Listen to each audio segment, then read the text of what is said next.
1857च्या उठावास अनेक घटक कारणीभूत असले तरी डॅशचे आक्रमक विस्तारवादी धोरण यामागे प्रामुख्याने कारणीभूत मानावयास हवे. उत्तर आहे पर्याय क्रमांक 3 लॉर्ड डलहौसी.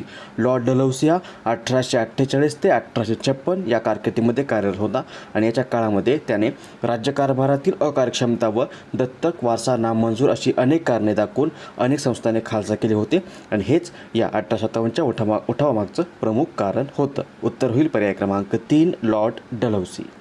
पुढचा प्रश्न, खालीलपैकी कोणाला भारतातील आर्थिक विकेंद्रीकरणाचा जनक म्हणून ओळखले जाते? उत्तर आहे पर्याय क्रमांक 3 लॉर्ड मेयो. लॉर्ड मेयो हा 1869 ते 1872 या काळामध्ये भारताचा व्हाईसरॉय होता आणि त्याने 14 डिसेंबर 1870 या दिवशी आर्थिक विकेंद्रीकरणाचं विधेयक पास केलं होतं. त्यामुळे याला भारतातील आर्थिक विकेंद्रीकरणाचा जनक म्हणून ओळखलं जातं. मानवतावादी दृष्टिकोन व भारतीयांबद्दल आस्था यामुळे भारतात कमालीची लोकप्रियता लाभलेला व स्थानिक स्वराज्य संस्थांचा कायदा करणारा उदारमतवादी व्हाईसरॉय म्हणून कोणाचे नाव घ्यावयास हवे? उत्तर आहे पर्याय क्रमांक 2 लॉर्ड रिपन. लॉर्ड रिपन हा 1880 ते 84 या काळामध्ये भारताचा व्हाईसरॉय होता आणि यानेच 18 मे 1882 रोजी भारतामध्ये स्थानिक स्वराज्य संस्थांचा कायदा केला होता आणि याला त्याच्या मानवतावादी दृष्टिकोन व भारतीयांबद्दल आस्था यामुळे भारतामध्ये कमालीची लोकप्रियता लाभली होती. उत्तर आहे पर्याय क्रमांक 2 लॉर्ड रिपन. आधुनिक भारताचे जनक, प्रबोधनाचे अग्रदूत या शब्दात खालीलपैकी कोणत्या समाजसुधारकाचा गौरव केला जातो? उत्तर आहे पर्याय क्रमांक 1 राजा राममोहन रॉय. 1877च्या दिल्ली दरबारात राणी व्हिक्टोरियास भारताची सम्राज्ञी कैसर ए हिंद किताब कोणी दिला? उत्तर आहे पर्याय क्रमांक 1 लॉर्ड लिटन. डॅश यांनी लॉर्ड कर्झनची तुलना मोगल सम्राट औरंगजेबाशी केली? उत्तर आहे पर्याय क्रमांक 2 लोकमान्य टिळक. लोकमान्य टिळकांनी लॉर्ड कर्झनची तुलना मोगल सम्राट औरंगजेबाशी केलेली आहे. पुढचा प्रश्न, ऑगस्ट 1905 मध्ये स्वदेशी चळवळ कोणत्या कारणासाठी सुरू झाली? उत्तर आहे पर्याय क्रमांक 2 बंगालच्या फाळणीला विरोध. बंगालच्या फाळणीला विरोध करण्याच्या उद्देशाने ऑगस्ट 1905 मध्ये ही स्वदेशी चळवळ सुरू झाली होती. लॉर्ड रिपनच्या कारकिर्दीत गाजलेले 1883चे इल्बर्ट विधेयक कोणत्या बाबीशी संबंधित होते? अ. भारतीय न्यायाधीशांना युरोपियन आरोपींचे खटले चालवण्याचा अधिकार. ब. युरोपियन न्यायाधीशांना भारतीयांवरील खटले चालवण्याचा अधिकार. क.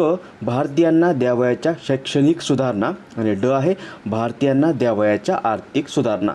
यातलं बरोबर उत्तर आहे पर्याय क्रमांक 1 फक्त अ बरोबर. लॉर्ड रिपनच्या कारकिर्दीमध्ये गाजलेले 1883चे इल्बर्ट विधेयक हे भारतीय न्यायाधीशांना युरोपियन आरोपींचे खटले चालवण्याचा अधिकार या बाबीशी संबंधित होते. भारतातील शिक्षण क्षेत्रात सुधारणा करण्याच्या उद्देशाने 1882 साली विल्यम हंटर यांच्या अध्यक्षतेखाली कमिशन कोणी नेमले? उत्तर आहे पर्याय क्रमांक 3 लॉर्ड रिपन. लॉर्ड रिपनने 1882 साली भारतातील शिक्षण क्षेत्रामध्ये सुधारणा करण्याच्या उद्देशाने विल्यम हंटर यांच्या अध्यक्षतेखाली एक कमिशन नेमलं होतं.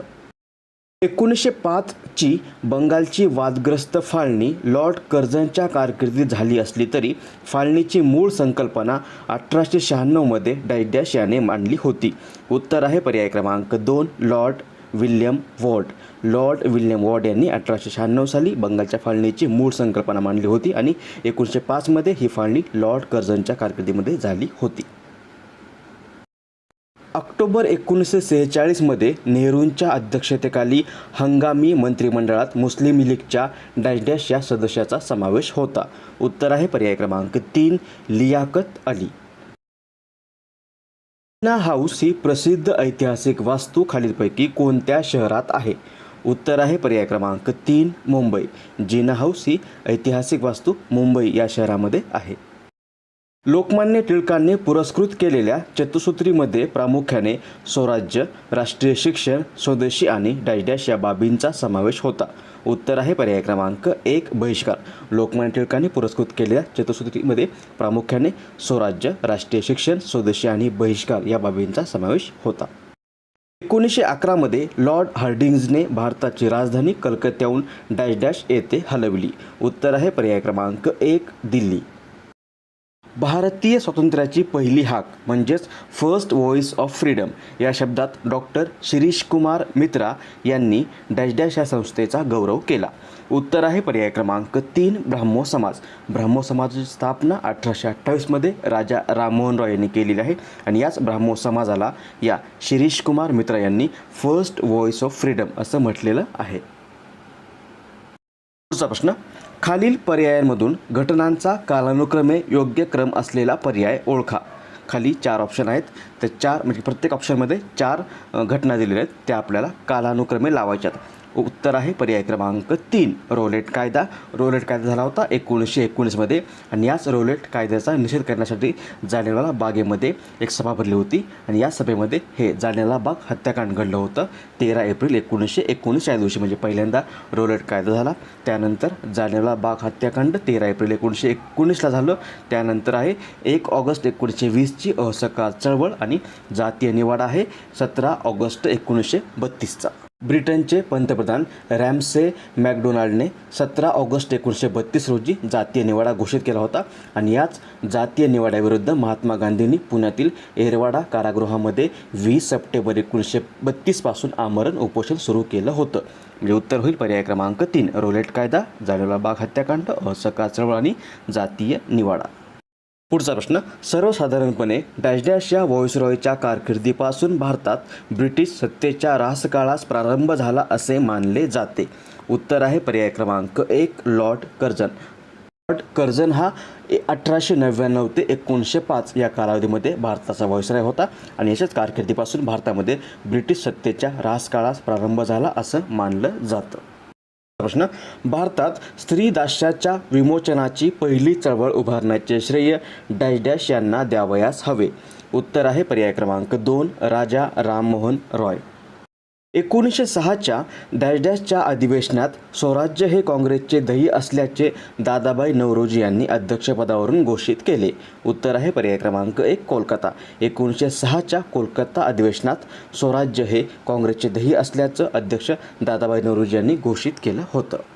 डॅश डॅश या दिवशी अमेरिकेतील 13 वसाहतींनी ब्रिटिशांच्या गुलामगिरीविरुद्ध बंड पुकारून अमेरिकन स्वातंत्र्याचा जाहीरनामा घोषित केला. उत्तर आहे पर्याय क्रमांक 1 4 जुलै 1776.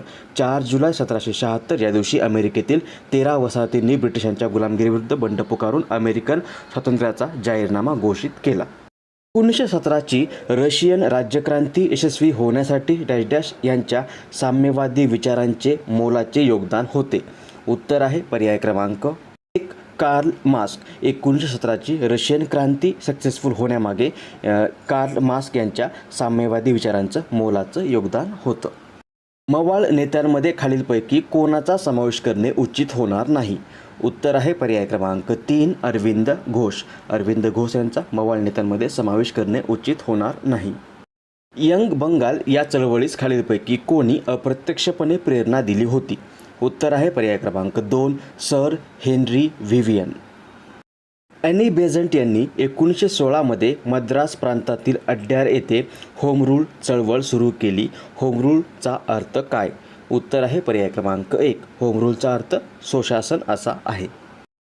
डॅश डॅश या देशाचा सुलतान हा जगभरातील मुस्लिम धर्मियांचा खलिफा तथा धर्मप्रमुख मानला जातो. उत्तर आहे पर्याय क्रमांक 3 तुर्कस्तान. तुर्कस्तान या देशाचा सुलतान हा जगभरातील मुस्लिम धर्मियांचा खलिफा तसेच धर्मप्रमुख मानला जातो. असहकार चळवळीत महाराष्ट्रातील डॅश डॅश या शहरात झेंडा सत्याग्रह लक्षवेधी ठरला होता. उत्तर आहे पर्याय क्रमांक 3 नागपूर. असहकार चळवळीमध्ये महाराष्ट्रातील नागपूर या शहरामध्ये झेंडा सत्याग्रह लक्षवेधी ठरला होता. पुढचा प्रश्न, 1925मध्ये उत्तर प्रदेशमधील काकोरी कटाशी खालीलपैकी कोणती क्रांतिकारी संघटना संबंधित होती. उत्तर आहे पर्याय क्रमांक 2 Hindustan Republican association. Kakori cut 9 August 1925 या दिवशी झाला होता. या कटामध्ये चंद्रशेखर आझादांच्या नेतृत्वाखालील रामप्रसाद बिस्मिल, योगेश चॅटर्जी, सचिंद्रनाथ सन्याल, अशफाक उल्ला खान, रोशन सिंग, राजेंद्र लिहरी आदी क्रांतिकारकांचा समावेश होता. क्रांतिकार्याला लागणारा पैसा जमवण्यासाठी त्यांनी रेल्वेतून नेला जाणारा सरकारी खजिना 9 ऑगस्ट 1935 या दिवशी उत्तर प्रदेशमधील काकोरी रेल्वे स्टेशनजवळ लुटला होता. आणि हीच घटना आहे काकोरी कट नावाची, आणि या कटाशी हिंदुस्तान रिपब्लिकन असोसिएशन ही संघटना संबंधित होती. 1906 मध्ये बारिंद्र घोष व भूपेंद्र दत्त यांनी डायटॅशे पत्रक क्रांतिकारी विचारांच्या प्रचारार्थ प्रकाशित केले. उत्तर आहे पर्याय क्रमांक 2 युगांतर. 1906 मध्ये बारिंद्र घोष व भूपेंद्र दत्त यांनी युगांतर हे पत्रक क्रांतिकारी विचारांचा प्रसार करण्याच्या उद्देशाने प्रकाशित केलं. सविनय कायदेभंग आंदोलनावेळी वायव्य सरहद प्रांतात डॅश संघटना आघाडीवर होती. उत्तर आहे पर्याय क्रमांक 2 खुदा-ई खिदमतगार. सविनय कायदेभंग आंदोलन आहे 1930चं, आणि याच आंदोलनादरम्यान वायव्य सरहद प्रांतामध्ये खान अब्दुल गफार खान यांनी खुदा-ई खिदमतगार ही अहिंसक सत्याग्रहांची फौज निर्माण केली होती. खान अब्दुल गफार खान यांना सरहद गांधी या नावानंही ओळखलं जातं, आणि याच सरहद गांधींनी किंवा खान अब्दुल गफार खान यांनी 23 एप्रिल 1930 रोजी पेशावरमध्ये या संघटनेद्वारे सविनय कायदेभंगाची चळवळ सुरू केली होती. उत्तर आहे पर्याय क्रमांक 2 खुदा-ई खिदमतगार.